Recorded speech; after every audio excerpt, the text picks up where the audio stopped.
Hello, I'm Oliver, Business Development Manager at Cherry, and we're here at the CES, and we're proud to present our low-profile MX switch.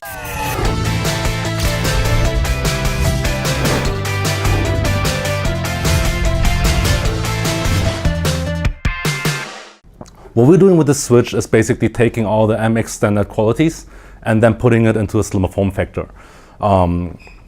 So we still have the Go Cross Point contacts, and we have the at least guaranteed 50 million clicks.